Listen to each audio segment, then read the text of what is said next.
just finished Mexican Gothic. I have absolutely adored every single second of this book, and I would love to read it again.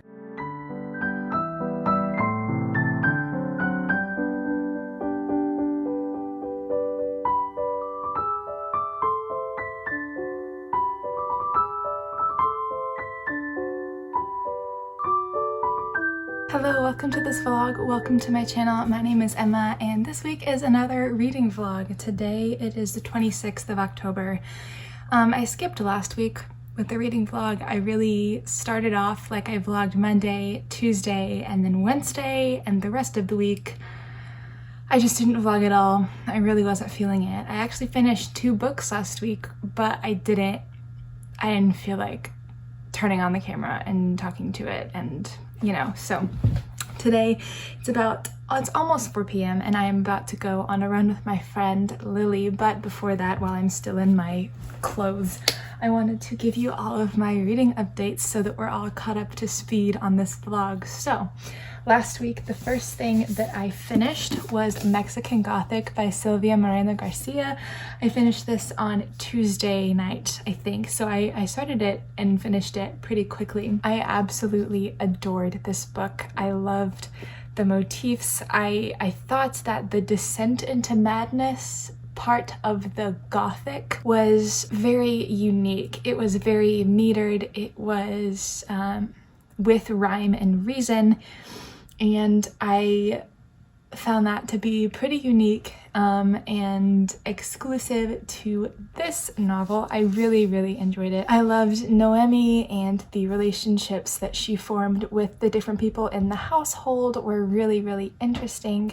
I loved seeing her have camaraderie with one certain family member, and I loved the motifs. I thought that the mushroom situation was super interesting. It seemed like at the beginning that the mushrooms were going to be a motif, maybe a symbol for something in the end, but they actually turned out to be a ginormous part of the actual story itself and the way that the plot went down, which I thought was really cool. The storytelling of the book is just as vibrant and colorful as the cover. If you could live inside this picture right here, that's what reading the book feels like, if that makes any sense.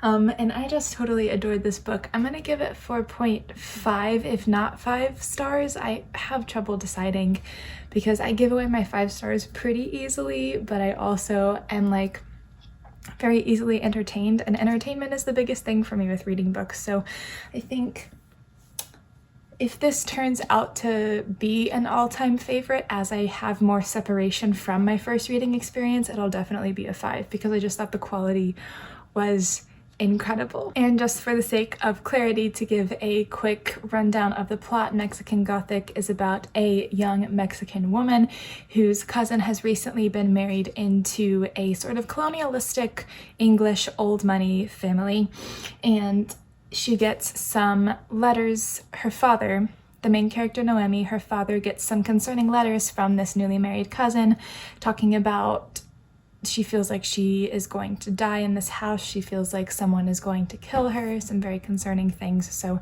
Noemi is sent to go see what's happening, and things ensue from there. So I totally absolutely loved this book, if I haven't said that enough already. The second book I finished last week was The Last Séance by Agatha Christie. This is a collection of Agatha Christie's supernaturally centered short stories. So even though at some points the short stories were more scientifically explained, there was still some level of supernatural to the story, whether it was ESP or premonitions or a strange dream or something. There was some type of supernatural element to every story, even if it ended up just being a cut and dry murder mystery. Some of these were really creepy. The very first story, The Last Séance, which is the one the book is named for, kept me up for a little bit the night that I read it. It was pretty freaky. But the rest of them didn't really startle me in that way. The second one, which is called in a glass darkly is also very scary. But I had a couple of favorites out of this book. There's 20 stories in here, and I have a couple that I will definitely be coming back to. This is totally something that I feel like I could reread every year for Halloween and totally enjoy it every time. For me, there's something so addictive about Agatha Christie's writing that I just kept turning the pages from story to story to story. Usually with short stories, I would like to take some time in between because they pack so much into a short period of time, but I feel like there was a really high level of cohesiveness between all of these stories, even though I don't think she intended them to be published together because they were all published at different points individually. There is a really cool type of cohesiveness between all 20 of these stories that makes you just keep turning the pages. It's almost addictive in a way. I really enjoyed it. It's got a great cover, some really awesome short stories in here. So I don't know, 4 stars, 4.5. I really loved it. I just love Agatha Christie's writing, and so I feel like that's what sort of pushed me to get through this very quickly, but the stories were also entrancing and wonderful. Of lesser interest, the third book I finished this week was Adam Bede by George Eliot. I was just reading this for my Victorian literature class. I thought it was fine. I liked the writing style a lot, but the problem that I had with it was that the first interesting event of the story happened on page 400, and so that was kind of really rough. Adam Bede is about a young man named Adam who is just living his life. He's got a brother, he's got a mother, he's got a father. He falls in love with this young woman named Hetty, who is swept up by a man of means. She's not a woman of means, and she is swept up by a man who is a captain, and he has all of these heirs, and he thinks very highly of himself, and she falls pregnant and then is tried for the murder of her baby, and that is the main event that the book is teased with, and that happens at page 500. So I don't know that I would necessarily recommend this book. I do like it a lot as a psychological novel. It was kind of rough to get into. I think I might try to read it again at some point when I have plenty of time to spend, because having to read 150 to 200 pages a week to get through this book was kind of hard to take in all of the details and the characters and all of the development and everything like that. So good book. I liked it. I'm not gonna rate it because I read it for class, but yeah, if that sounds interesting to you, have at it. And then the book that I started last night was The Vanishing Stair by Maureen Johnson. I'm so excited to continue with the Truly Devious series. I made it 70 pages in last night, which is pretty good for before bed reading for me. So anyway, this is what I'll be reading this week. I'm hoping that this last week of October, I will make it through The Vanishing Stair and The Hand on the Wall. And then into November, I can start The Once and Future Witches, which is the very next book on my TBR. So anyway, super exciting stuff. Right now, I'm going to go get ready for my run and go get some nice exercise, and tonight I have my choir class, but maybe after that I can read some more. Hi, quick update from Tuesday night. I finished the audiobook that I was listening to, which I forgot to mention in the last clip, which was European Travel for the Monstrous Gentlewoman by Theodora Goss. It's the sequel to The Strange Case of the Alchemist's Daughter, and it took me about a week and a half, 2 weeks to listen to because it was 24 hours long, so it was very long and took me a long time to listen to, but I finished it today and I totally loved it. So I'm not sure about a rating yet, but when I decide I'll let you know. But I just want to let you know Tuesday night I've got that finished.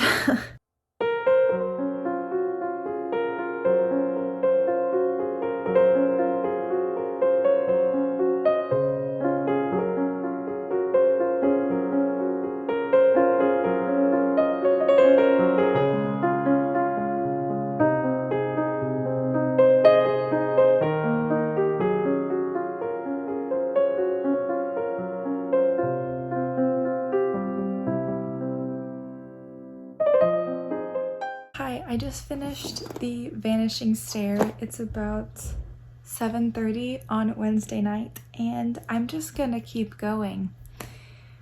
Do I have homework to do? Yes. Is it due Friday? Can I do it tomorrow? Yes. I'm gonna keep going. I'm gonna start the hand on the wall. I need to know. I need to know. So as you may know, the Truly Devious series involves a dual timeline of related crimes. So the first set of crimes is the kidnapping of the wife and daughter of Albert Ellingham, a very rich businessman who runs a school for exceptional children in the mountains of Vermont. His wife and daughter are kidnapped shortly after he receives a letter signed Truly Devious. So that was in the 30s, so that was the first timeline. And then the current timeline is about a true crime fan named Stevie who goes to the modern day Ellingham Academy to study true crime, and her goal is to solve the case because it's cold and unsolved. And then some of her classmates start dropping dead. So at this point, at the end of the second book, Stevie has solved the former case. Everything in the present day, the multiple deaths, injuries, anomalies in the present day have still yet to be solved. So I'm pretty sure that's what the third book is going to tackle. Maureen Johnson and her cliffhangers. If I had been reading these books as they came out, I would have been so livid about the cliffhangers. They're torturous. I finished it and turned the page for the next chapter, the last chapter, and there was no last chapter. That was the last chapter that I had just read. So yeah, I'm just gonna open up the hand on the wall and get started. I might make some tea first, but I'm definitely gonna go for it. Right now, 75 pages in. So far, I have a suspicion, so while I put my rain boots on, let me tell you, I guessed. So, like I said, at the point of the end of the second book, Stevie has solved the old case. And about 100 pages before she figured it out, I figured it out. So maybe not 100, but like 50 to 100 pages before she figured it out, I figured it out. And so I also had guessed a couple of other things, like when big events are about to happen in these books, I usually guess them beforehand, but I'm not entirely sure. With this book, I don't consider this a spoiler, but it would be very mild if it is. So if you don't want to hear this at all, just skip to this timestamp right here. But a big part of solving both of these cases is looking for someone who's never really there. That's part of one of the main riddles that the whole thing surrounds, is what is always on a staircase, never on a stair? How do you look for someone who's never really there, right? So I have an idea, and I would hate for it to be true. I really don't have any reason to think that it's true. But just thinking about how do you look for someone who's never really there, I'm thinking, and I've got a bit of an idea, but it very well may be completely wrong. I'm about to go carve a pumpkin with my friends, and then I will come back and read some more.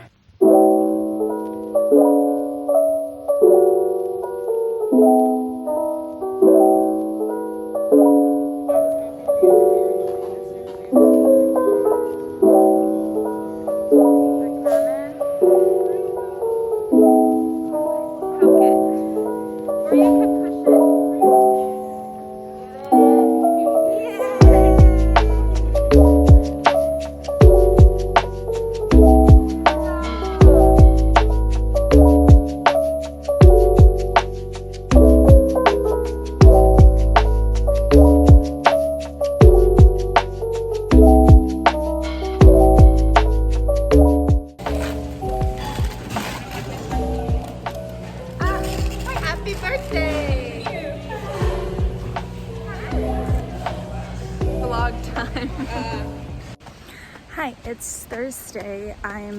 Thursday?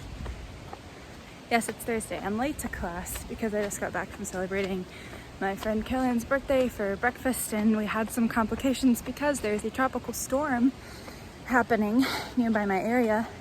So all the power went out downtown, and so all the smaller shops were closed, but Starbucks was not. So we ended up having breakfast at Starbucks. But I just wanted to say that this morning I started the audiobook for All the Missing Girls by Megan Miranda.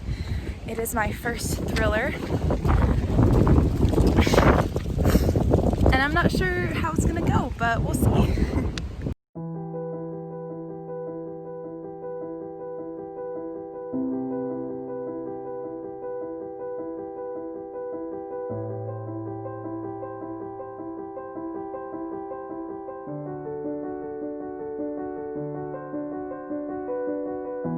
Hi there, happy Friday, October 30th. It is about 12:30 in the afternoon, and I just wanted to give you some updates about tonight, reading, my plans for the holiday, and everything. So I am really excited that it is finally a time for celebration. I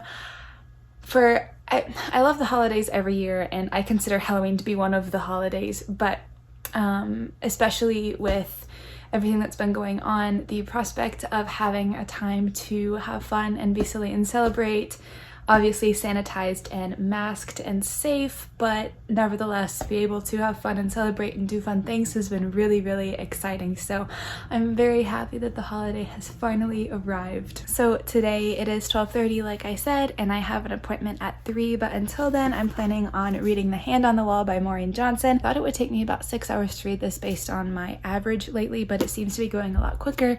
I'm about 175 pages in, and it's about 370 pages long, so I think it's not quite halfway, but sort of ish. I just am loving every single thing about this book series. It's just perfect for me and my preferences and my taste. It's just everything about it. The writing style, the character building, the character relationships, the world building, the setting, the dual timeline, the narration style, just everything. It's perfect. Not to mention it's like my top 2 genres, which is murder mysteries. So there's so much going on, and I cannot, if you haven't read these books yet, I cannot recommend them enough.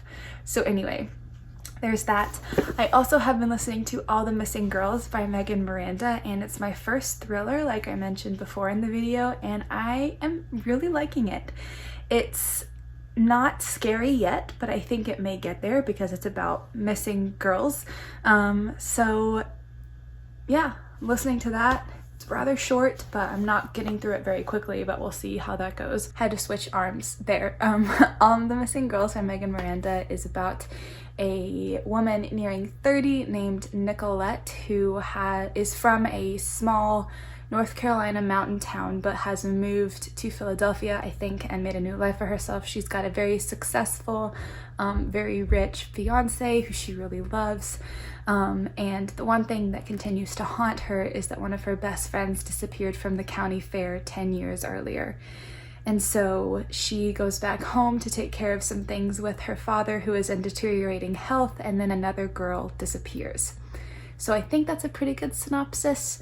Not synopsis, but a pretty good teaser. I don't think that spoils too much stuff. As something new that I haven't really experienced before, I do really like the writing. I think it's really cool.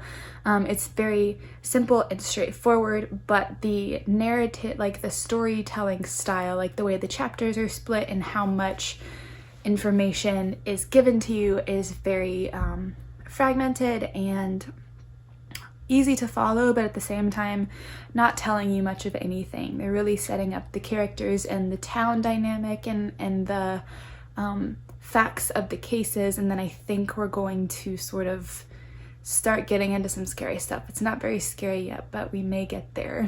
I don't know. I don't really know anything about how thrillers are structured, so this is sort of me talking out of my head, but I feel like things are going to start happening soon. So that's exciting. After The Hand on the Wall, I don't know what I'm going to read next, probably the Once and Future Witches. I also need to make sure that I get the Hank Green book that I borrowed from my friend Kelly back to her before we leave for Thanksgiving break, because after Thanksgiving we're not coming back to school. we just have 1 week of online stuff and then we're done for the semester. So it's closing in quickly. Anyway, now for my plans for tonight the 30th and tomorrow Saturday, Halloween. Woohoo! So today, like I said, I have my appointment at 3. I'm planning on maybe taking a nap during that time, maybe trying to edit the video. I would like to upload a video tomorrow, but I don't know if I'm gonna get that done. But anyway, tonight, so I have an appointment at 3. It's therapy, and then I would like to take a nap because tonight at my house we are having a party for all of the people who live at the house. We're having a movie night, food, candy, all kinds of stuff. We're starting at 9 p.m. and we're supposed to go pretty much all night long. Yes, I'm going to try to stay up for that as long as I possibly can. I have 2 guy friends who graduated from this college last spring and they need some help with their Halloween costumes for tomorrow, so I'm going to go to the store with them after dinner and help them out.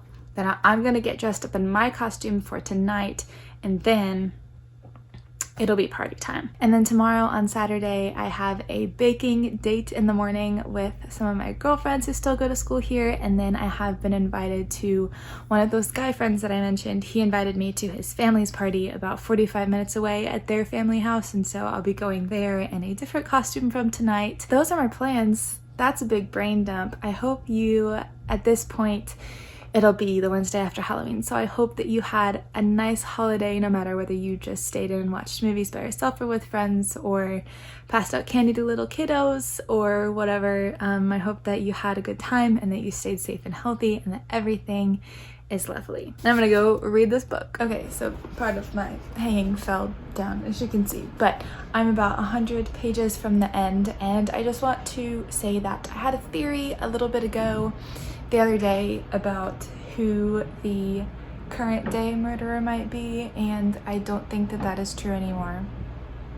There's a certain family that is very wrapped up in these books, and I can't figure out why. I guess if they're not involved in the murders, it makes sense that they're just there and it's a big deal, but it's almost like it's an extra plot point that doesn't need to be there if it's not involved with the main plot, you know what I mean? So thinking about that, processing that, 100 pages from the end, so let's get this baby finished. Okay, so I just want to take a minute to praise Maureen Johnson for just how woven in to the story, how inundated the story is with classic murder mystery characters, authors, etc. Stevie has started a Hercule Poirot style, like she got everyone in the room and now she's revealing the details with the murderer there, and my first theory was correct. So give myself a pat on the back for that one. She's done her research, if it is research and not just enjoyment reading. She's done her research and she's just imbued this entire story so well and so deeply with all of these classic tropes and classic characters and classic styles, and I just, like, I would clap if I wasn't holding my phone, but snaps for Maureen Johnson. Hello, so let's talk about The Hand on the Wall and the Truly Devious series in general, because I did finish The Hand on the Wall. I had to take a break with about like 5 pages left because of my appointment, but I got done with that and I finished it up. And then I had to sit and process for a while. I just got back from the cafeteria. So I have a couple minutes to sit and talk about this series. So I want to talk about all of the things that I loved about this series. I've sort of been mentioning them here and there, but I want to maybe take a deeper dive and a better explanation into them as best as I can, since I just finished the series and I read 2 of the books this week. I am pretty sure this is going to go down in history as one of my favorite series, and so right now I'm going to tentatively give all 3 books 5 stars. I really don't think that any of the 3 books were a lag in any way. I thought they were each paced really well from one to the next, and that they each told a very important third of the story very well. I don't pretend to know everything there is to know about murder mysteries and such, but I have had my fair share of, I have consumed my fair share of murder mystery stories, whether that be through TV, movies, or books, and I just think that the construction, the structure, the detail placement, the pieces falling together in the way they did, I just think that everything about the construction and the structure of this story over the course of the 3 books was completely genius. I want to commend Maureen Johnson for who she ended up, I guess, choosing as the culprits of both the 1930s murders and the present day ones. There is a high amount of sensationalism with these stories. I mean, in the 1930s, there was a very rich businessman whose wife and daughter were abducted, and then in the present day, you have these like sometimes rich, sometimes not, very, very talented kids going to this very prestigious school, and then the kids start to die off. And so there's a high level of sensationalism that can be attributed to these stories. And so when Maureen Johnson reveals the killer, in both instances, they're very down to earth, very real reasons, very realistic reasons, everyday reasons. They're the reasons why in real life people commit murder. And I just think that she could have, you know, painted this big picture of all of this crazy stuff that almost kind of made sense, but not entirely. And it could have been a much more sensational reveal on the parts of both halves of the story. But the people that she actually chose to have commit these murders, they committed them for reasons that people have been committing murders since the beginning of time. I'm not going to reveal what those motives were, obviously, because those are spoilers, and it is one of the big, realizing the motives are one of the big pieces that helps Stevie to realize both of the murderers individually. I also really liked, I don't think I can say that without it being a spoiler. There are some major elements in these murders that are separated one from another, which I think, if you know the story, you know what I'm talking about. It adds a really, really interesting level of complexity to the story, because not everything can always be wrapped up under one murderer, under one, you know, league of criminals. Sometimes things are pieced together and sometimes things are fragmented, and I just think, as unrealistic of a setting as Ellingham Academy is, because, you know, it doesn't exist in real life. There is nothing quite comparable to it, even in real life, where you have a rich foundation that is funding the education of exceptional children in whatever they choose. That piece is the unrealistic part. As unrealistic of a setting as Ellingham Academy is, the characters are so grounded, and the actual motives for murder, the actual dynamics that led up to murder are very realistic. And so I think that it is the perfect murder mystery, in that it brings a level of sensationalism and a level of unrealism to some really, really dark stuff that happens basically every day. Talking about the characters, I absolutely loved every single character in this book. They are all colorful and bright. Every person in this book, adult and student alike, is someone that you know in real life. You can relate them to that person, and so I just really think that the character building was really great. The character arcs and progressions, people didn't change very much, but this also only takes place over the course of 1 year, maybe less. So I think there is a lot of growth that happens for these characters, but I think that it would be unrealistic when fronted with all of this stress and trauma of some of your classmates dying to expect there to be a huge amount of character growth, because that's a lot to deal with, and that can make it harder to sort of progress and advance your own development.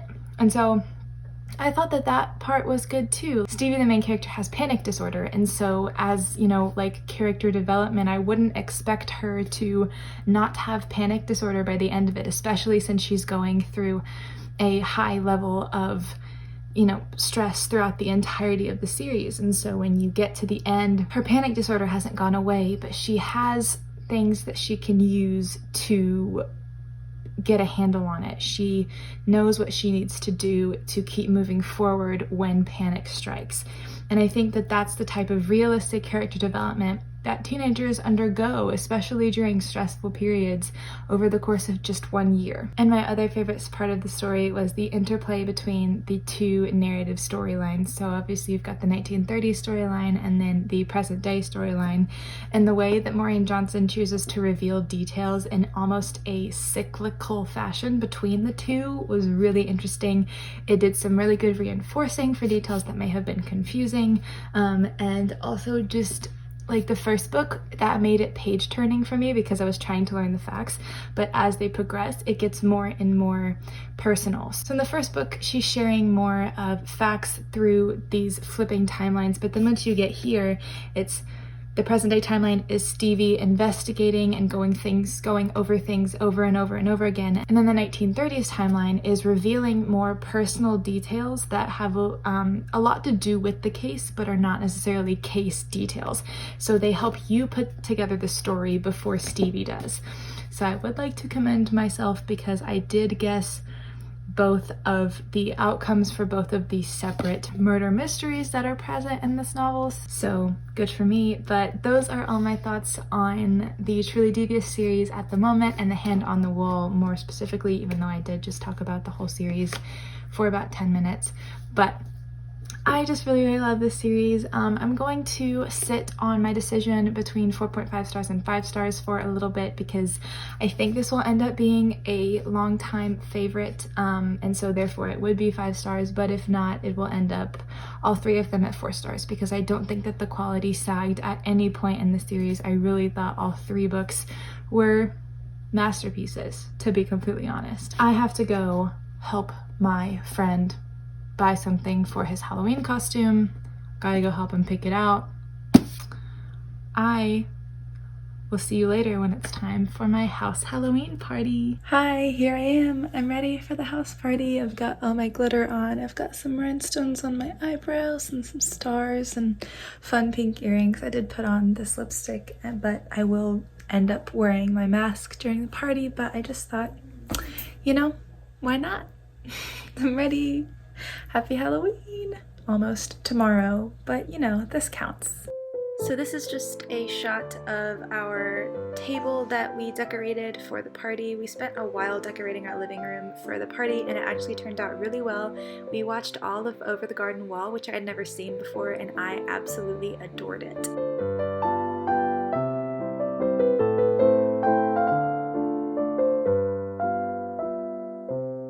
Coming up here is a picture of my friends Ian, Josh, and I dressed up as Fred, George, and Ginny respectively for Halloween. And then on Sunday I deep cleaned my room and reorganized my bookshelf, so I thought I would show you a little bit of what my bookshelf looks like now in my dorm room.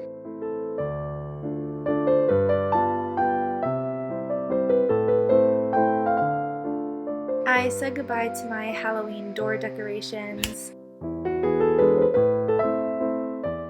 And then on Sunday night, I started The Once and Future Witches, which is about the only reading I did all weekend long. So I hope that your Halloween was lovely and that you are doing well. If you're not, I hope it gets better soon, and I hope that you love what you are reading. I'll see you soon. Bye!